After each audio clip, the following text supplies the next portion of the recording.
guys, welcome back to another episode of Skillset Live. My name is Jason Swore, the editor of Skillset Magazine, and of course, I'm here with Benjamin. Can I call you Benjamin? Yeah, I like that. Benjamin Turpak. Does anybody call you Benjamin anymore, dude? Not really. Yeah? Not even my mom. It's only when you're fucking in trouble, right? It used to be that way, right? When you heard your name, like your full name, you knew some shit went down. Some shit went down. Or was about to go down. Yeah. Well, look, no trouble today, man. Easy day today, man. We got a cool guest on the phone, which I'm pretty stoked about. I've been wanting to talk to for a while. So, guys, he's an actor, stuntman, fucking former pro fighter. This guy does it all, man. I've done it all. And he's also the host of Pirate Life Radio, which I subscribe to, by the way. You know, I'm a fan. So we're talking with Mr. Tait Fletcher. What's up, Tait? What's happening, guys? Man, nothing, man. Thank you for taking some time.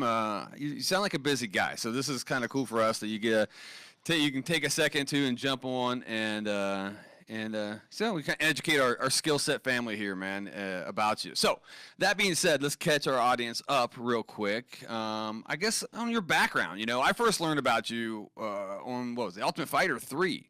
Shit, what are we on, like 48 right now? There's a few of them now. There's a few of them. It seems like they run it every 10 minutes is a new one. Yeah. So, but I watched you back in those days, man, and that's how I came about to know Tait Fletcher. And but tell us about your background, especially in martial arts, man, and why you kind of.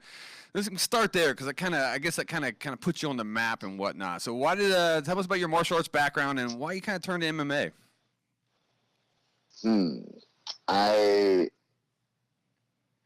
I guess I'd always look for martial arts as a kind of a focalizing. You know, when I grew up, if you were looking at anybody that was Japanese or Asian of any kind, you're like, that guy probably knows karate, and you're in a lot of trouble if you're a little kid. Because all I know is Bruce Lee is God, and he kind of is the wellspring from which everybody drinks, right? That as a kid, that's the movies. I just figured that was it, and so I was very racially phobic then of Japanese people. I thought you'd be very polite to them because those people could put an ass whooping on you. And but everywhere that I went, when I guess when I was like 15, I'd gone into I think they advertised the keto and hap keto. They used to advertise about 14 different things on the windows of places because these guys were trying to make money and they're experts and everything. But like the fact is that like a really tough American wrestler would probably smash everybody in the room. Right. And when I really got my first real introduction to him, I met a guy named Arlen Sanford, and Arlen was a founding member of the Dog Brothers stick fighting group. And I started to fight Krabi Kabrong and just kind of like a Thai style. And a lot of guys brought a lot of different arts to it, Salat and different things. And we fought with no armor to see kind of the efficacy of the sport and see where, flowery techniques met with power, if that's a thing, and you're talking and what exactly wins out on a day. And so that was my first kind of embarking into martial arts that was real, was with Arlen Sanford as a stick fighter, and then as a Thai fighter after that, and Brazilian Jiu-Jitsu followed. Explain stick fighting. I'm very familiar with everything else here, but the stick fighting, we're talking like, is it I think I know is like Filipino stick fight when they have like the two sticks and the two guys just kick the shit out of each other. Yeah, like Krabi Kabrong is a two-stick style too, and there's a plethora depending on where you grew up on and what the implements were that were used. I mean, a lot of these people that were where stick fighting was popularized were our field workers, our farmers, and it's just when you're attacked, what's that hand in the field to defend yourself and your tribe with, really is kind of was the rule of the day at that time. That was what was effective and necessary. And so all those kinds of areas have their own kind of flavor to it. But what we found out was, like, if you go for a year without war and you're passing your skills on to your son, by the time you're in the third generation without war, those skills have been watered down and diluted to a point where they may look even fancier and more beautiful. Right. But the efficacy may have dwindled, and maybe you added in flowery parts that were defective aspects in the chain of your combat. And so that became the thing. And so Arlen was like, well, let's just start swinging sticks hard. And I love one of the quotes that is kind of a motto of the Dog Brothers is higher consciousness through harder contact. You know, when there's that hard contact, and I believe that that's a treatise that you can kind of use for your whole life, that the higher the consequence, the more potent the lesson. The higher the consequence, the more technical the skill must be to meet whatever the objective is. But you can't raise yourself very high if you never play without any consequence. Man. So if I'm looking for safety, wherever that is, I'm going to get muted effects of the good stuff back. I mean, whenever we embark upon an adventure to try something new or endeavor to learn a new thing, there's growth. And in that growth, you know, you're cracking your consciousness open a little bit, and it never retreats back to a smaller thing. You're only aggregating new skills and new awarenesses at that point. Like if you're in that kind of growth mindset, and that being pushed into that, it kind of opened up life in a lot of ways for me. And and I started to meet challenges, and I started to then look at challenges differently. And instead of shrinking from them, I thought, well, that's the goal, is to meet these challenges. And I get this really high sense of satisfaction at the completion of them. Yeah. I love the fact that what you just said, to take you got to have something that has a chance of consequences, to actually really grow in life, and I see that. I'm not trying to pick on like the younger generation. I think we're all the same age. You're what, in the mid-40s? So am I, you know? And, but even like I'm seeing a lot more people staying at home, never leaving the house, staying with mom and dad till they're fucking 30 and all that stuff, because they're afraid of the consequences, of them going out on their own and doing their own thing. But you brought up that's a great point, man. How are you going to learn in life? If there's not some type of consequences out there, and whether it's getting a stick smashed in your face, and or just in the real business world, I guess you want to say, man. Yeah, failures in general, right? Yeah. I mean, I think there's a lot of reasons. I mean, we work. We have this coffee company, Caveman, and we just met with these guys, and we're going to do business with, and these guys are all under 30. Right. And their background is chemistry, and they're scientific minded. Huh. They're very together. They're on top of it. And so there's a schism, right? There's this idea of the millennial that we shit on, which is a real popular thing to do, and real easy to do, because there's a lot of people that aren't trying to optimize themselves at all, and are like, is subpar not cool? What's wrong with that? Right. And then there's this other group that's this born into a technologically advanced civilization that is way more advanced than our biology can keep up with, and it's ripping dumb people apart quicker than smart people, but everybody is affected. You don't know one person there's been no addiction on a wholesale, expansive kind of playing field like this. Everybody has gone, dude, I just got to get off social media for a while. Right. I just got to control. There's not anity that I know that hasn't had that conversation. I don't hear that people that smoke pot, people that drink. There's nothing else that's out there that there's literally everybody that's affected goes, man, I got to get off this shit. Right. And that's a wild kind of time. And so we either have these people that have a real good grasp of it, or people that are left behind. And then culturally too, like I'm, from New Mexico, for a long time, it's been my home. And it's like people there routinely stay in their grandparents' house until, and that's impoverished areas. So there's like not a hope. There's like a multitude of issues with why people are staying home and not trying and being scared, because I think it's confusing. I think especially like for a lot of the people that are 40s, 50s, 60s, or like, you're left behind out of the workforce in a huge way. You're reduced to being able to cut lawns or whatever, be a greeter at Walmart at a certain point, because of the advancements. Mm-hmm. No, I agree. It's funny you mentioned New Mexico, because I guess we have a small correlation here. You trained with Jackson Wink, right? Down with Greg Jackson back in the day, I believe, right? And and it was back in which I say the small world. What do my kids say? Like small world reporter. I don't know what the fuck she says. Something like that. But it's better keep up. Oh yeah, I know, right? But Greg Jackson was actually our cover story for issue 1, which is sold out, by the way. Ben, I don't know if you know. That's true. Yeah, but it's cool because you actually. To me, Greg's one of the nicest fucking guys I've ever met in that MMA world, and I'm not in that world, but just kind of getting back and forth in there. But you actually trained with him back in the day, right? Where the gym was in the war zone in Albuquerque, right? I believe.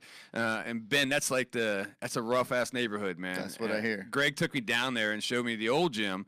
And I was like, holy shit! Good thing you guys are fucking fighters down here, man. Because it was a rough. There was time. always opportunity. We'd always have walk-ins. Yeah, really? Yeah. Yeah. How was he back then, man? I mean, because I know him of just a couple years, so I don't know, but it seems like he's been this way ever since day one. And then you've known him since the early 2000s, I believe, right? Yeah, maybe even the late 90s. Oh, really? Okay. Long time. Yeah. He's one of the kindest people ever. I think he and probably Renzo Gracie are the two kindest guys in MMA. Yeah. They're real similar, real open. Whatever you've got to say, even if it's asinine, like they're gonna act it, like they're gonna give that respect, and they'll try it out. Like I've seen them suffer through horrifically difficult conversations with people that had no business bringing up stuff to them, and they are just kind and open and Sure. make you feel like a star, and it's just kind of that kind of way. And he's Yeah. always been a super loyal guy. He's always been of the mindset of like, I'll take care of all the other problems, you take care of the ring. And Yep. and his mindset, the way he thinks about things, has always been really owning his own shadow, right? Like Yeah. owning your space, and then at the same time, the purpose for that is really, I think, a deep idea of raising consciousness. And I think that's really why Greg got into martial arts to begin with, that and kicking ass in the South Valley. But Sure. it was, it's what you can do with it. There's always violence, right? Yeah. And the intention of the violence and the interest of the violence is what is dependent upon each man to man. Right. And I think that, Greg, like a lot of people, you see that in the world, and it's like, I'm not to be scared of this violence. I'd rather become a master. I'd rather have dominion over this violence so that I can choose it, and so that I can, be. I mean, I think of Greg as a real hero in a lot of ways, because he brought a deeper consciousness of guys that maybe were thinking like, oh, I'm just gonna knuckle some people up and this and that, and it's like, that camaraderie and the fellowship of fighting, I think, brings a consciousness that's way higher. It's like you get a different result, a different benefit than you could have ever thought possible, than what it looks like from the outside as a non-participant. If you're just kind of a spectator, it's like you kind of miss what happens. And even as a fighter, until you go in and you're adopted into a group like a Jackson Winklejohn or Slow Kickboxing or one of these places that has an ethos to their training, it's a different world, man, and it's a real special thing. Yeah, I saw that. Like, I only spent a couple of days with them out there. During like our interviews and all that crap, man. But it was. I got to see the second floor. This is this new facility, and got to see the guys that are living there. And you're right on the camaraderie. I mean, it's like they're brothers, man. And it's and then they go downstairs and punch each other in the face, and they come back up and they have lunch, man. It's really cool to see that dynamic. And like I said, Greg was so passive and just so accepting of everything, especially with us. I put him in a fucking suit. I'm like, Greg, I get you dressed up for a photo shoot, man. That's the only time I seem a little pissed off. I'm like, what, you gonna do what? And I'm like, no, trust me, man, this is gonna work out. But he's such a fun dude, and to this day, he still like sends me Christmas cards and shit, man. He's one of those type of guys, and it's like, I just love that about him, man. So yeah, he's a good man. He really is. And and a great trainer. I mean, obviously, look at his camp and his stay when the guys have come out of there, man. So that's the thing, that passivity that he has. Yeah. Like I would call it an active passivity. Like his mind is going, he's watching things, he's studying them, and he is calculating what's happening while he's looking at guys move around and interact. Yeah. And you're around a bunch of dudes that are looking to dominate somebody else in a cage fight. Like it's a bunch of dominating dudes, but it's like a certain pack of dogs, right? Sure. But there's no animals in the world that like don't do a little better without human interaction, right? Like right. You always see, like if there's dogs, they'll sniff each other out, they'll work their shit out. But if there's humans, those dogs will often fight because humans offer a weird energy right. into animal interactions. And I think that Greg would just sit back and watch us and go, it'll work out. Like justice and evolution will work out right here in this microcosm of this gym and this little argument that these two guys are having right now.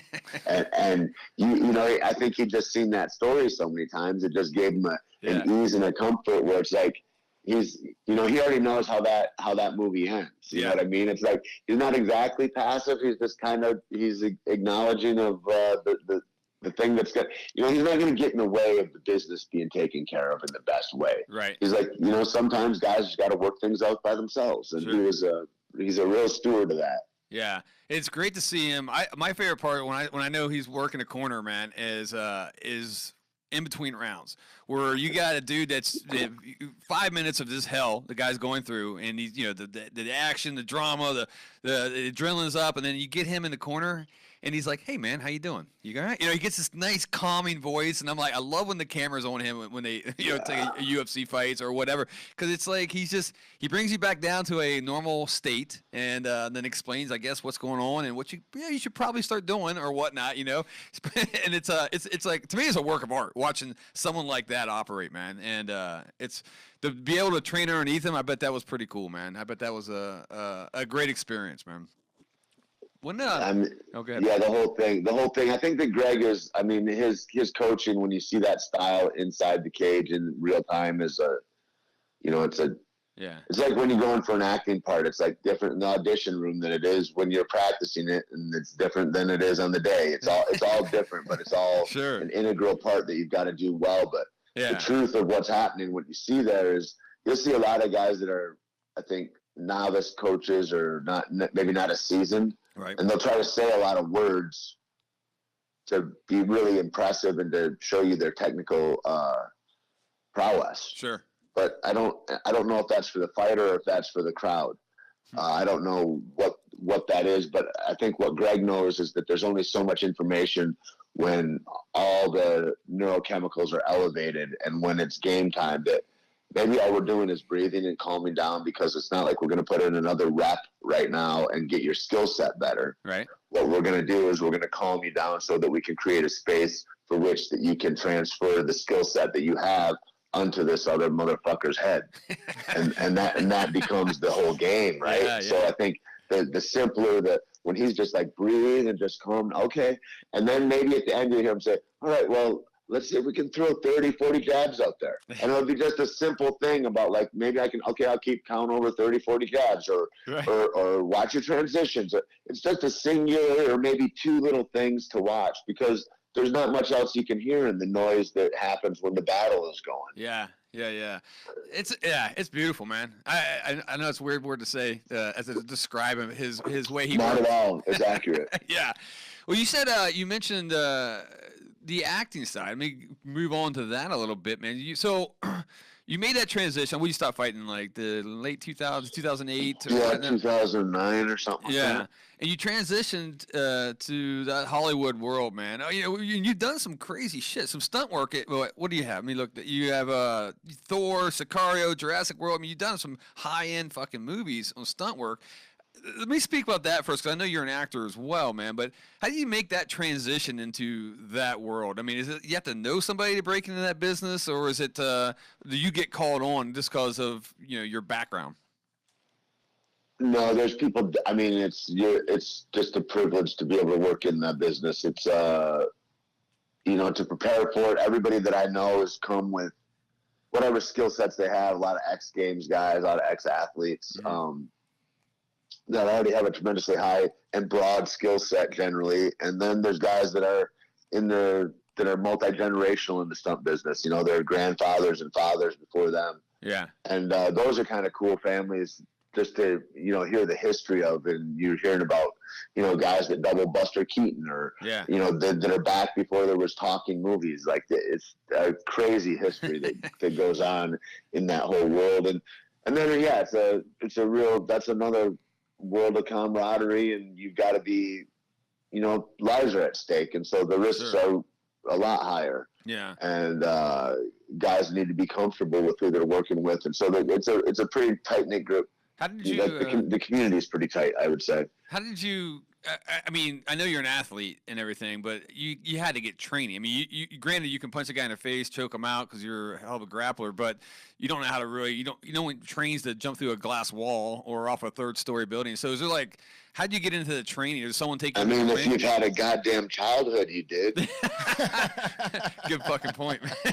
I mean, it is really, it becomes that thing. It's like, what else do you know how to do? Well, I can sail, I can rappel, I can climb. I can, you think of all the things that you've done in your life that are just like, you start going, okay, I can roller skate if I had to. I can jump rope. I can, sure. You can go through these things and go, well, these are acquired skill sets. I can ride a horse. I can jet ski. I can, a lot of the things that I play, that is the thing. And now we're going to play with high consequence because the jet ski is going to jump over a dry bridge through a fire. I mean, it's like, but they're like, how do you train for that, right? Yeah, and so there becomes the thing about aerial awareness. Like, so if you're a gymnast, you can increase your aerial awareness so your falls will look better and you'll be safer upon the landings.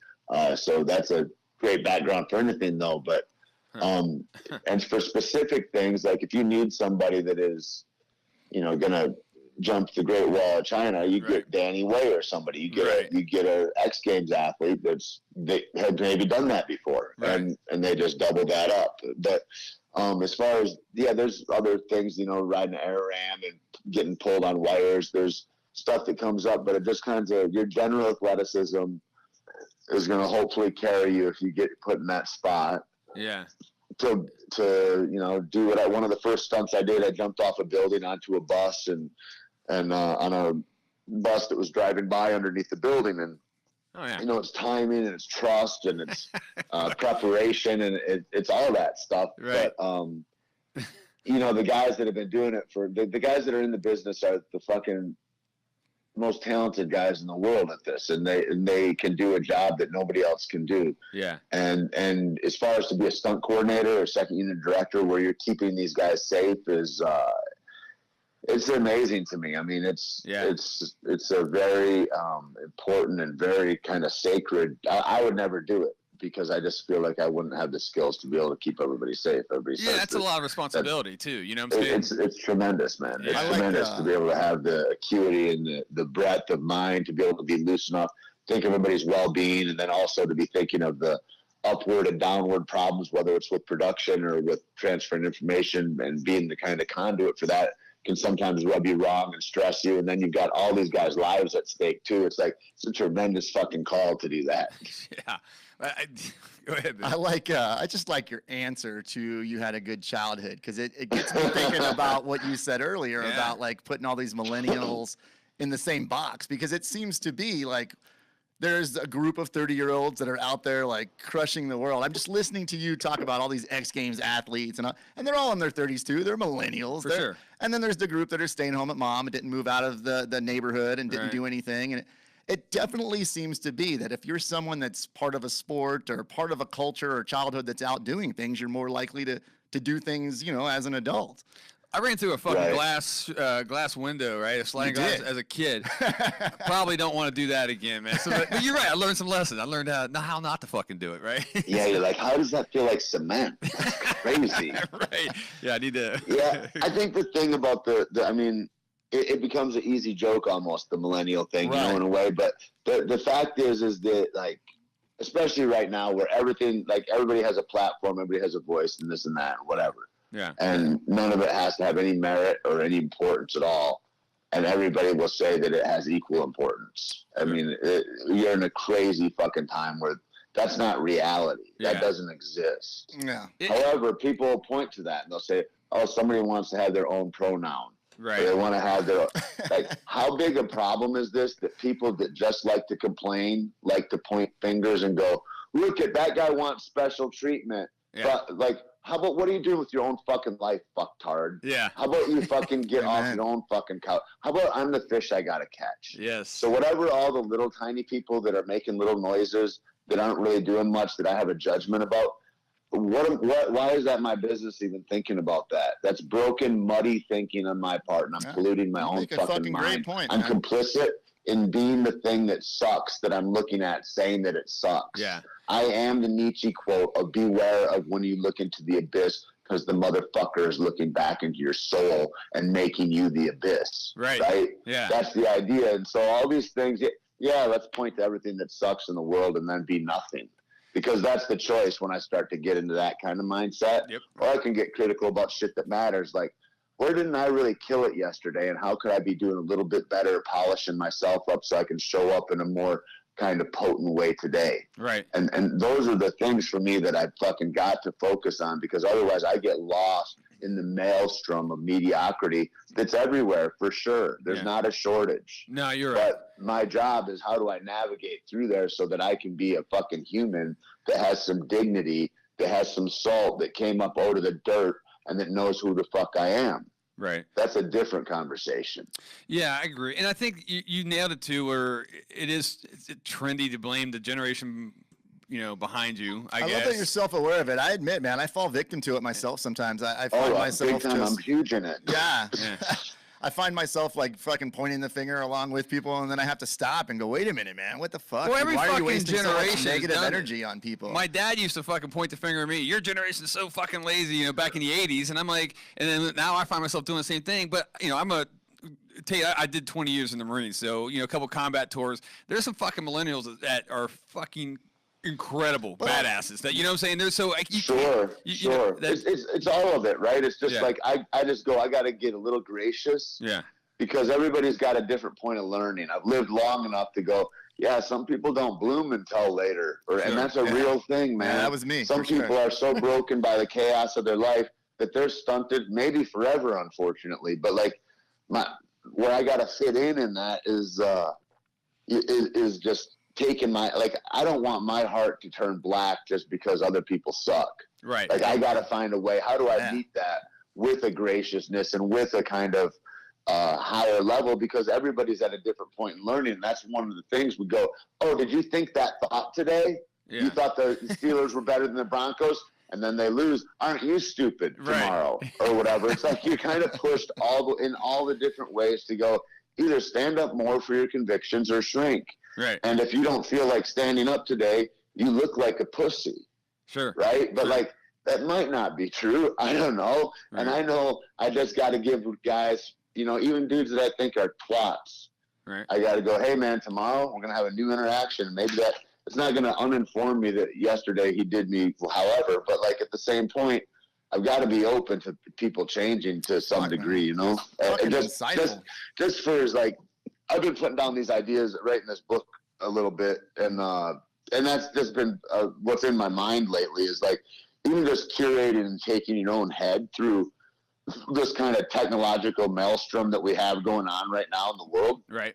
Is how do I do that powerfully without losing myself? And a lot of it is, how do I not force these distractions onto myself that are not helping me move the needle in positive directions in my life at all? Why am I addicted to looking at that? Right. Why do I want to look at the argumentative comments in the comment sections? Why am I engaged in these things? And then how do I curate myself through this so that I can not be, a victim of my own desire? Because you get into this whole thing where it's like, fuck, I'm just looking in the circle of Facebook, Instagram, Twitter over and over again. I don't know what I did for the last hour, and now I'm a little more depressed than when I started. Holy fuck, what the fuck? And I chose all that. Right.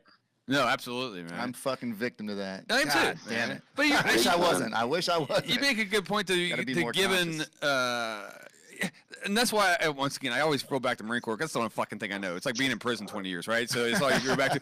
But it's like, all right, you get stuck with a dude that you're like, this guy's a shitbag, right? And it's not like I don't see him again tomorrow. I got to work with this guy for the next 6 years. You got to work together. So now you got to fucking work, and it's a lot. I would say 90% of the time, that dude ended up turning out, needs a mentor, man. You need to fucking shape him, man, or whatever. Or maybe he shapes you. Or maybe he shapes you. Yeah, that's the fucking cool part about being open to those types of interactions with people. Right. No, I agree. 100%, man. Yeah, those are nice things, those unsuspecting surprise. You're like, holy shit, you had a value I never really would have guessed. Those are cool things, though, because it shows me that I don't fucking know. No, you're right. And that's the thing I got to know about is that, I can't be too sure. I've been wrong a lot before. That means even the highest ideas that I have right now, I got to consider that I'm mistaken. Right. That in the future, I'll look back to today and go, oh no, you were mistaken and you could have thought better about this and that. It's like, and I think I guess that's my primary goal is like, don't get into this fixed set of thinking that you know all these things. This old dude told me this he was a teacher of mine for a while. And he goes, hey man, we're reading this book together. And I go, well, you got to know what this means. Like we're kind of breaking things down. Right. And he goes, I don't really have any answers anymore, kid. And I go, what do you mean? Fuck, you got a lot of life that you've lived. Right. And he says, every time I ever had an answer, I've got ground I've got to defend. Yeah. And when I have questions, the whole world opens up. Right. And so I got a lot more other people's answers when I opened up to more questions, and my life just seemed happier and more full. And I got tired of fighting after a while. And I was like, wow, that's an intense way of looking at it. And it also is a great idea about how do I maintain happiness for a longer period of time. Is like, I always stay in the question. I always stay in the learning. I try to be a beginner, and go, okay, especially if somebody pisses me off, why is that guy acting in a way that I find is so deficient that I want to fucking punch his face in? Right. And then, but then really like, that's really walking in this other dude's shoes and going, and that's all, Yeah. Even politically, like I look at like what happened when we got Trump as president. Mm-hmm. All I thought was with all the division was we got to listen to everybody. You got to listen to the dude with the rebel flag in the back of his truck and go, why do you think that's a good idea? Right. Why do you think like, but where do these views come from and why? Because what we do feel like in America, regardless of, when we were born, right, is there's a little bit of feeling disenfranchised or like what's going to happen, or we're feeling like the other guys are fucking up the world really bad. If it wasn't for the other guys, the world would be a lot better. And it's like, is that really true? Or is that a same old trick that government has been trying to flip on people since we had media? Yeah, I'm going to go with the latter. Yeah, I'm going to go with part 2 on that. Yeah. But I go back to like before pre-social media, pre-internet stuff. I bet we had the same fucking problems. But just no one had a voice like they do unless you had a newspaper or a fucking radio station or something like that. But now everybody, you, me, Ben, fucking the janitor down the street down here, everybody can get on social media and say fuck Trump or I like Trump or I'm racist or I'm not racist. So everybody has a fucking voice, and which is great because that's what fucking America's about, if you ask me. But then again, you start getting to that propaganda thing, man. When you got these people that are like, I don't know where I should be in this whole political spectrum, and then all of a sudden you fucking flip on the TV and they're going to tell you, they're going to program you, right? Well, the voices aren't ratified, right? We have all the voices now of a free, like this freedom, but they're nothing verified. It used to be that, the New York Times or Fox News or whoever, like if you're watching Ted Koppel, he's not really saying his opinion. He's just saying what happened. Right. And now the news became very, I don't know when, maybe around OJ. Yeah. It became really opinionated, like this kind of like, we need to have inflammatory news, like, and then that became the rule of the day. And now you see where we're at, but you can't trust that. Right. So like when the revolution in Iran's happening, what's cool is like I can look at Twitter, I can see dudes that are in the revolution in Iran and how that's like it was wild. It's wild. We're getting to view the world firsthand through a shooter's eyes that's on the ground in Beirut or whatever. Like it's fucking we're in a trippy world right now. we're watching people live stream murders on Facebook for fuck's sake. For sure. It's a crazy time to be alive. Yeah. I try to go ahead. I try to. I got a 14-year-old, man, so I try to pick her brain on it. Someone who's grown up in this world. Yeah, that's a trip, I bet. Yeah, and it's what the thing is. You can always you do the old man thing. Well, back we didn't have that. But I try to do that. I try to explain to her like, okay, let me put it in your term. My terms is, our social media back in the day was newspapers and news reports and fucking, or you getting out there and actually talking to people. So, but it was a lot harder.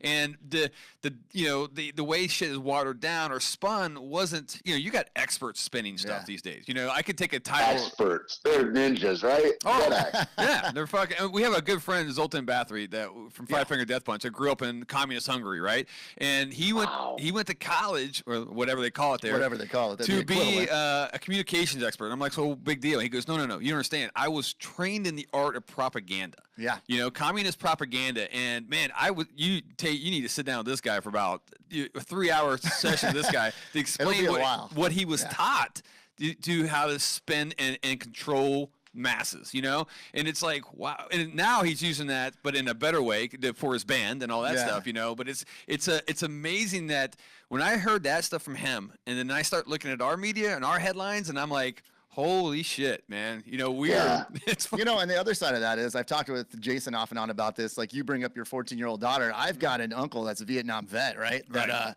he uses Twitter and he uses social media the same way that the kids do, right? Right. Because, like, in his eyes, he's like, this is crazy. This is the story we weren't getting back then. Oh, we weren't getting the real facts. We weren't, and it's awesome to see, like, an older generation embrace the technology and realize, man, this is how I felt. This is what I went through. This is what I lived with. And you guys have the ability to get the real truth out now. Don't squander your opportunity. Don't shit all over it. Sure. You know? Yeah, there's that. And well, the thing is that the free press used to be a really like the invisible branch of the government. Yeah. There was like the watchdog. So that if you were a congressman and you did something shitty, you didn't want the press to know. Like that was our watchdog. That was Watergate.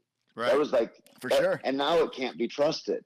Yeah. Right? Now we're in this place where this policing body and policing for the American people, this body of truth that we could look to. Now we don't even know. Like, we're looking at headlines in the Wall Street Journal. If you live in this state, the headline reads like this, and if you live in this state, it reads like so those true. kinds of things are insane to me, and that's where we live. Yeah. Which is like, so then how do I know what's real? And then I go, all I do for me, I go, I can't worry about what whoever's doing so much, because I can't tip the balance in North Korea one way or the other, or whatever, right? Or Fukushima, or whatever. Like, all that stuff, I can have an opinion about it, but all it does really is make me feel bad, and that lends me to be less useful where I am right now in my community and my family. And so I go, I don't know that I have a strong enough mind to be so nervous and worried about stuff that I'm impotent to change it all. It doesn't make me feel very empowered. No,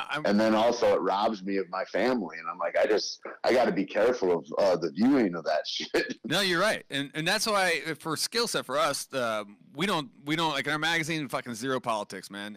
I wanted a news. I guess we're not a news source because you're not getting a fucking PhD reading our magazine. No, we're not really Dateline or anything. But you're not getting. You know, you got enough of that shit. You just you walk outside and it's in your face. You know, you turn on your phone, it's in your face, and so that's why we created, our magazine to get away from that shit. Now, I do believe in our Constitution, and I do believe in our freedoms and all that shit, and I'll defend it to the day I die, so that's where I stand. That's about as political we're going to get on our show, man. But you're right, it's in your face, and a lot of times it's like, I watch people's blood pressure. People get put in the hospital. Fucking, it's crazy, dude. People are killing themselves having an opinion. Yeah, over something that they cannot change as an individual. Yeah. You know what I'm saying? And it's beautiful, dude. I was talking to Gun Fu Fighter the other day. Oh, yeah. And we were just going back and forth on in our DMs. We slide into each other's DMs or whatever. Sure. And sounds kinky. Yeah, well, there's a lot of stuff that happens back there. Anyway.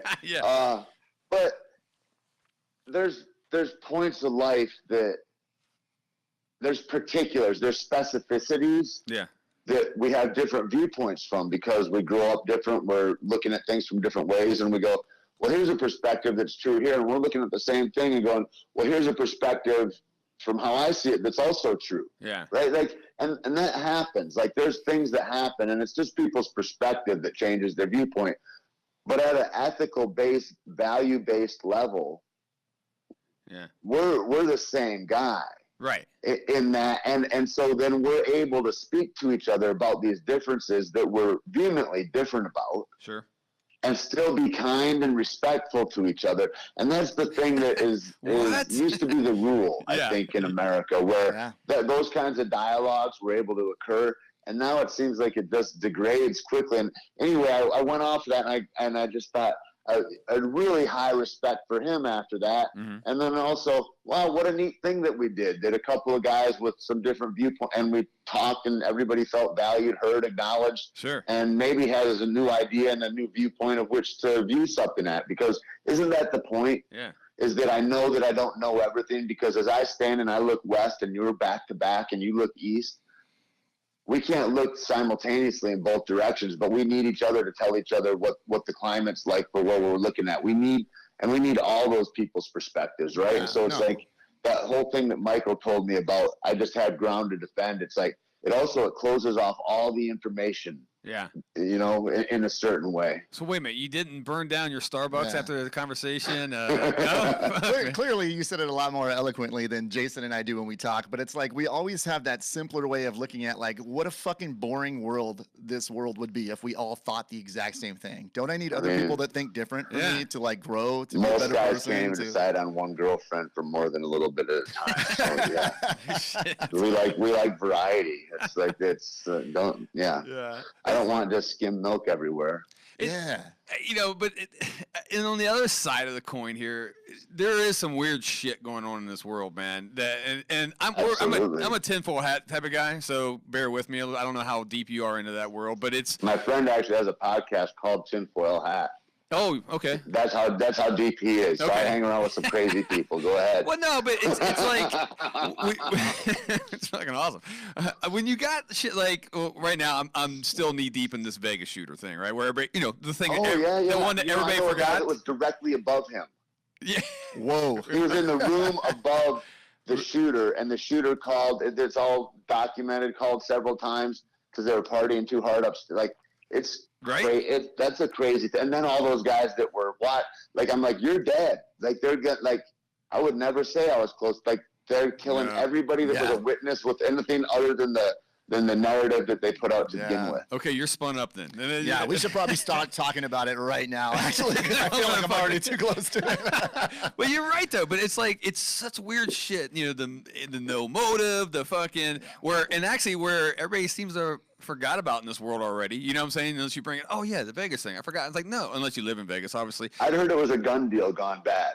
Once again, I've heard about 100 things, man. And it's like, which is strange as shit, man. And it's like, you got all these, I guess they're conspiracy theories. You want to call it that, man. But it's, but there's some weird shit. And, I'm for a guy who worked in the government, I guess you want to say for 20 years, I'm very wary of the government. You know what I'm saying? And that higher power, if you want to say, man, on how things, like you said, people disappear, things change, and the persuasive power they have over big time. Joe citizen like us, man, and I mean, you look at all of it's like that, though. Any of those power things, people look at, listen, man, people see you on TV, they think you're special. Right. That's how crazy people are. Oh, yeah. The first time I was on TV, people the whole next day touched my face in public. They'd walk up to me and go, "Oh my God, I'm like, you're touching me, man." Yeah. But it's like we get weird ideas, like over like big like entities, like people are in awe. I mean, that's why they have police uniforms. Sure. People are in awe when they see. They're like, "God damn, that is crisp blue and the shiny." But like, it's because it looks a certain way, right? Like. Right. Who was it? There's a famous designer that designed all the Nazi uniforms. Yeah. It was like a God damn, I forget what his name was. But he was like a high fashion designer, and you got to say those guys were dressed very well. Yeah. Oh yeah. But the thing is the church is powerful like that too. Sure. Any of those entities, people will know that this priest rapes kids in their ass, and they will then transfer that guy, and then the people in that new neighborhood will know that that's. And they will send their kids to that same one. It's crazy. We have an insanity in us as people where we think that daddy's going to take care of us even if daddy rapes us. Like, it's a crazy deal. We're in that weird culture where what's her name? Kardashian, a girl that basically social media made a fucking porno, right? And now is so famous where she can go get people pardoned by the president. This is her doing, man, going up to. How many people are so bummed out that do porn right now that are like, she didn't won and she got that power? I'm it's like that was my profession. $1,000 for double anal. What the fuck? I thought it was my profession and I lost to an amateur. I know, right? Yeah, truly, man. Yeah, that would be a bum.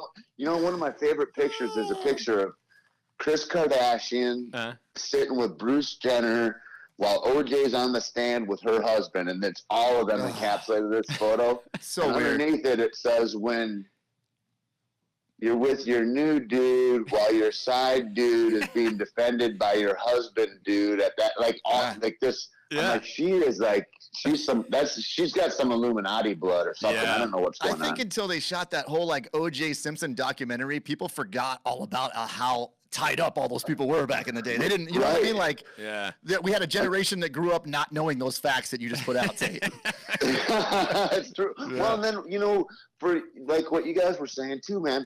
So we're the first time that we know what drinking out of a hose is like, and also that like this new thing, like they're selling water in a bottle. Who'd have thought of that? You know, like the first time I saw a bottle of water, I mean, it was weird, right? I mean, and Evian says naive backwards in the mirror. That was the first bottled water that we saw. Yeah. It's a weird thing going on. Really naive. Like I'm not a, I mean, I'm just reading what it is. Like, is that a conspiracy? I know.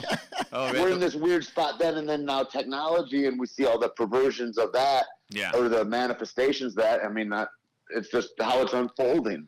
And so we have a scope, but in one generation, no more scope. Yeah. There's no more what was and what is. The history is fucking different. Right. For sure.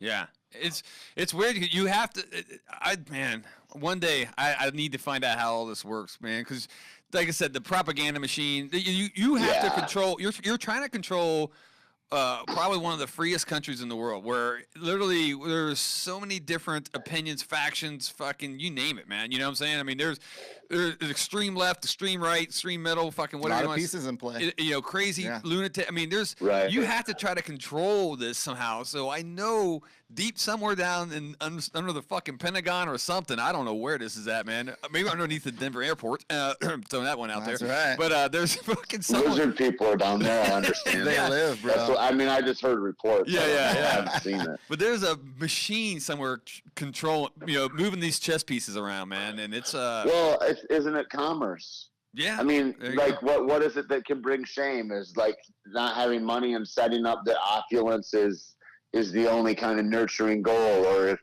I mean, we do all these things that keep people in line. If I can keep you worried about your cell phone bill and keep you at a certain sustenance level, then you're never worrying about the bigger picture things. And also, you will sell your brother out because, fuck, you got other things to take care of. Like, you get to really see who people are when you really pressure them with desperation. And we see that in different pockets of the country, and we see it everywhere. And that whole thing about being the freest country, I trip about that a lot. I traveled for fights a bit to other countries, and I was like, it's different, man. And so we're a free country, and we got all this bravado and all that shit, except they don't show us any war on TV. We've gone through, I don't know how many wars in the last 20 years, and we haven't seen any body bags. We haven't seen any people come back.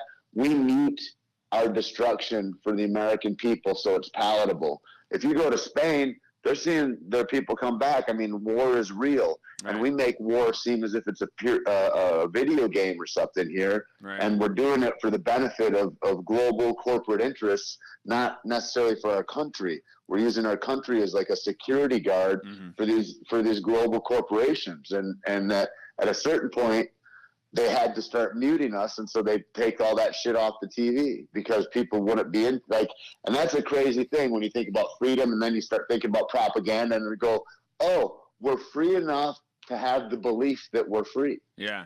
But we don't even know what the information is. Like, I don't know that we're not, but I don't know that we are either, you know? No, I get you, man. It's once again, I wish I had answers, man, because I'm one of those guys that went and fought the wars, man, a couple times. Yeah. And it's like, I mean, at the same time, it's way better than fucking Haiti. I mean, it's the best thing I know that's going. Yeah. But also, I bring all those questions up because, I look at stuff. You look at television and you go, who's the dude, Kevin Spacey? What was his show where before he ruined it? That White House.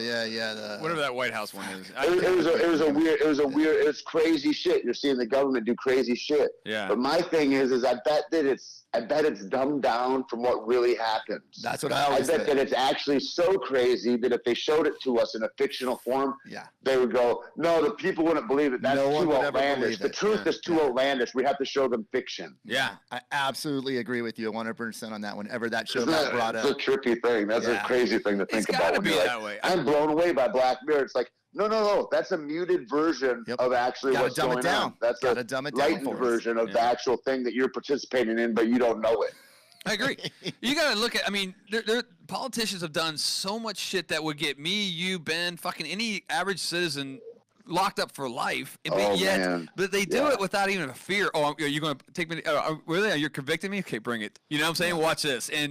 And the fucking corrupt fucking vines. I call it. It's like you see a wall of ivy. That's what this is, man. You know what I'm saying? You can cut a little bit of that off. It's just going to grow back, man. So, don't get me. And certain positions dictate certain behaviors. Like I like. There's no presidents. There's probably nobody over governor that doesn't have the blood of women and children on their hands. Oh, for sure. It's like there's like the more consequence, like we're talking about, the bigger the juice, but it's like the more consequence also, man. Yeah. The decisions are more austere. They're a little harsher. They have they're not as easy. I mean, it's just like, I can't imagine you're 19 years old and you get thrown into Afghanistan, and now here you are in this intolerable situation, and you have literally impossible choices, but fucking choose. Yeah. And now you have to choose and now live with it. Yeah. And it's like, I get it. There's horrible decisions that people got to make, but at the same time, it's like, fuck, man. That's crazy. I would say it's good knowing all you guys, because I'm sure we're all going to die right after this fucking podcast. No. We're all right. We're all right. Yeah, no. Hey, speaking of pirate, let's talk about the pirate life real quick, man. Well, last time I checked, you were looking at changing your name, man. For those who don't know, it's not my podcast. Yeah, Pirate Life Radio. Yeah, I talked about it a little bit. I don't know. I just started the whole thing. It was kind of the same time we started a Caveman Coffee Company, and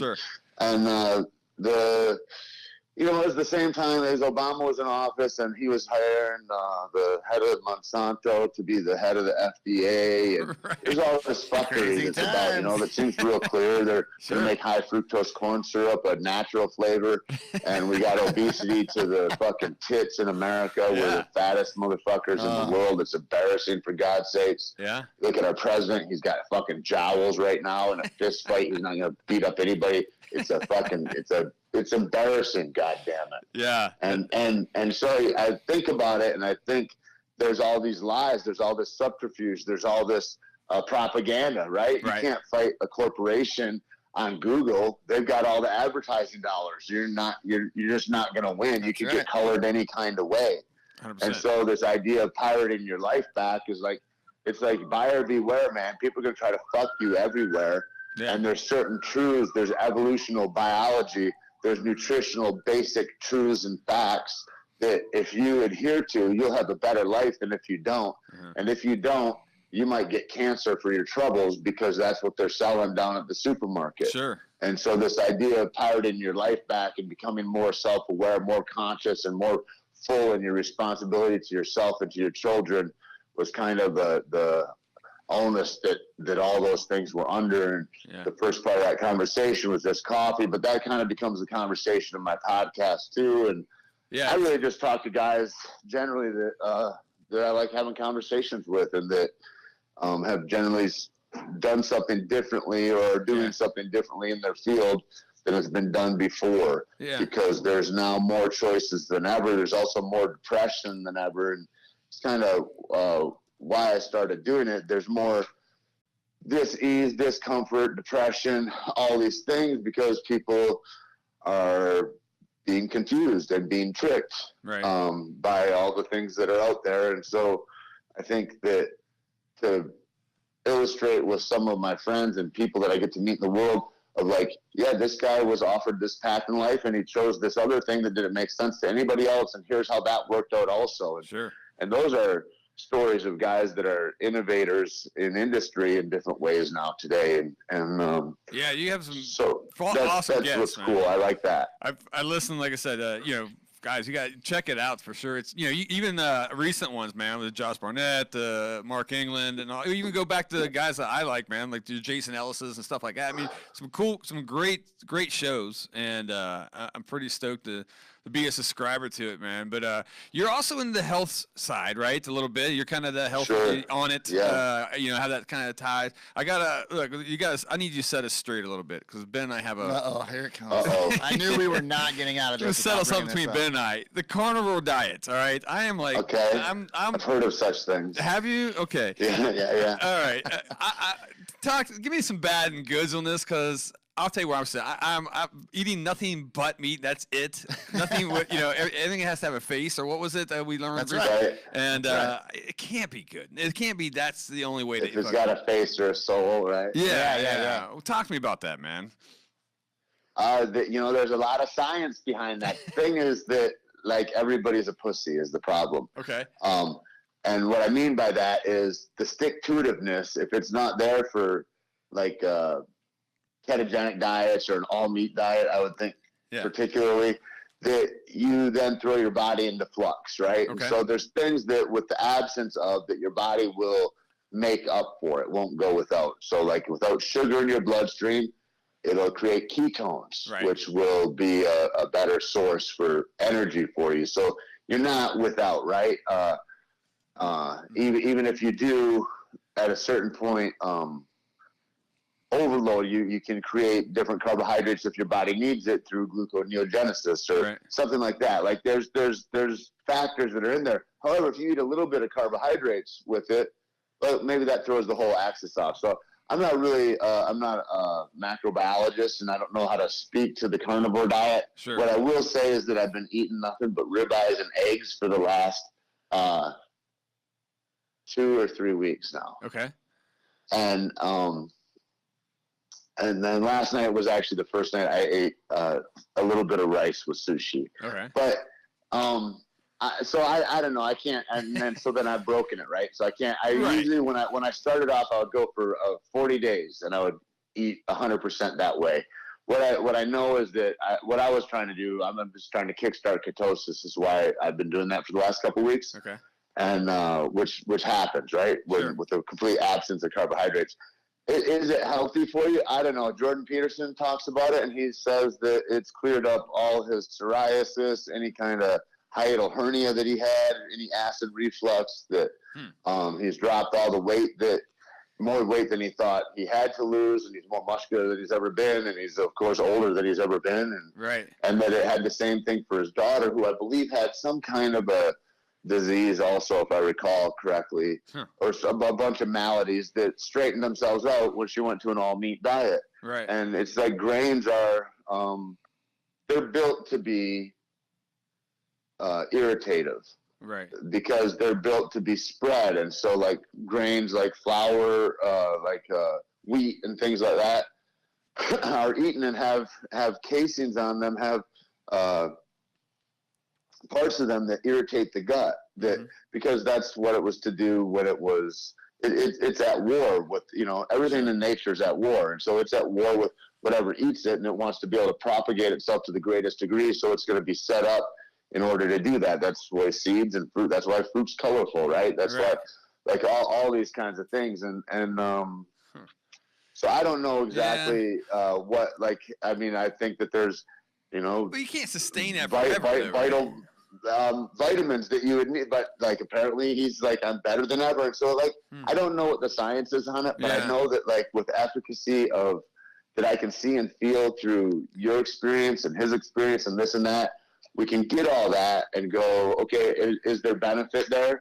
I've got psoriasis. Maybe it would behoove me to try that if I can get around. And that's kind of how I've gotten my diet, is like, okay, I've gone, what is it that's troubling me, and how can food heal me? How is it that I'm eating that is not being helpful to the way that I'm living? And so, I would try that kind of, I mean, all I can say is try it. Like, what do you know? Because all we have otherwise is palaver, right? Right. We all have a valueless opinion. Awesome. Let's share that until we walk in a circle. And so I just go, let's balls deep in and let's try it out and see how it goes. All right. And then we got a discussion. I might fucking try that then. Ben's, there you go. Yeah, we had a guy in here who's knock it out. He was a lead singer of a band, and he was saying the same thing. He's been on for like 2 weeks, and it's like the best thing he's ever done. And he gives us the speech, and I'm like, fuck me, man. Okay, can we do this? I got to be careful of that though too. The best thing that's ever done. That's like that maybe that's true, but also your physiology gets jarred Yeah. And your best self comes out because your body goes, holy shit, something's going on. Everybody be ready. Everybody be ready. Right? All your cells are talking to each other. Sure. And so maybe you do feel a heightened sense. But maybe that's fake news. I don't know. Yeah. You know, I don't know. Is that sustainable? I don't fucking fuck. know. My body's giving me fake news too. This is ridiculous. I know, right? Keep It's like up. that's the thing. When they tell you about sweeteners and yeah. they go, you know, that can spike your insulin level. I'm like, that is a calorie bereft item. How can it do anything? Right. And it's like, no, it tricks your taste buds because it tastes good. Yeah. I'm like, well, Fuck me. yeah, I know. Our body even. I hear you.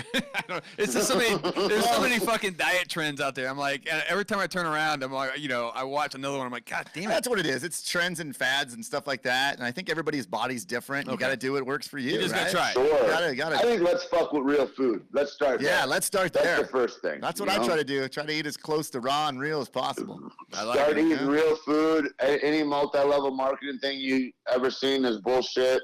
All right. All those shakes that they have are cancer and poison, and I mean that's like it's not all. I'm being Right. hyperbolic, but it's like, you know, if I just kind of go by those bases and go, okay, that was the first thing I did, man, because you can't start at being like, yeah, I'm going to go into. I mean, I guess you can go into this carnivore diet or whatever, but Right. it's like it's helpful to know what are the 3 basic macronutrients, the only actual like. What is it that makes up all food? Right. How do those things affect my biome, and my gut biome, my mental output, my physical output, my recovery? How do they all affect me? Am I eating to prosper? You know, and these are kind of high level questions because most people are like, no, bitch, I'm eating because I'm hungry. Give me some Taco Bell. Let's roll. Yeah. You know, and it's like, and so until you get into the, like, if Taco Bell still works for you, eat that Taco Bell, man. Right. There'll come a time maybe when that shit doesn't work for you and it's unsuitable, and you go, I need to fucking try harder. Yeah. And then I think those things come up naturally. That's what it was for me. It's like, I need to control my weight. I need to control my body. Like, Sure. what the fuck? I don't even have any control over going, what's in this bag of potato chips from my hand to my mouth. I can't stop that from happening. That's interesting to me. How come once I start eating heavy carbohydrates, it just begs for more carbohydrates? Right. How come I can't get this under control? How come I'm I just didn't know. You're eating yourself in a way where you become a junkie. Those fuckers never knew like how real that slogan was. You can't eat just one. They knew what they were doing. They were Uh-huh. brainwashing us from the beginning, those bastards. No shit. Fuck. Well, It's real. That's yeah, real. It's That's real. real. I might try it. Wait, Ben, does Snickers have a face? 'Cause, no? Fuck. All right. No, I'm just fucking with you. Nuts in it. I'll try it. The Yeah. Planter's Peanut does. The I was Planter's gonna say, Peanut. If you there's look at nuts so in it. maybe I Hey, don't know. there Maybe you there's a go. loophole. There you go. I'll find a way Tasted around a everything. bit of monocle. So, all right, look, Tate, I'm gonna let you go, man. You got shit to do, and I'm just happy you came Thanks, on. man. It's great to meet you guys. Yeah. I'm It's- glad to be a part of it. Absolutely, man. And guys, check out Pirate Life with Tait Fletcher. It's just Google it, you'll find it. And Thanks, man. Of course. Oh, and if they are coffee fans, we're the first to market with the Nitro Cold Brew. Now we've just upgraded that can, and we've got new stuff coming out at cavemancoffee.com. Okay. That's the only thing I know. Boom. Badass. There you go. And of course, at Tait All right. Fletcher on Instagram and Twitter. So, Tate, thanks again, dude, and appreciate it. And anytime you're around the Phoenix area, man, jump in, come in the studio. We'd love to have I you. will, man. Thanks so much, dude. Thanks for having me. Absolutely. All right, Ben, you want to take a quick break? Yeah, man, we better do that. All right, we'll be back. Later, fellas. See ya.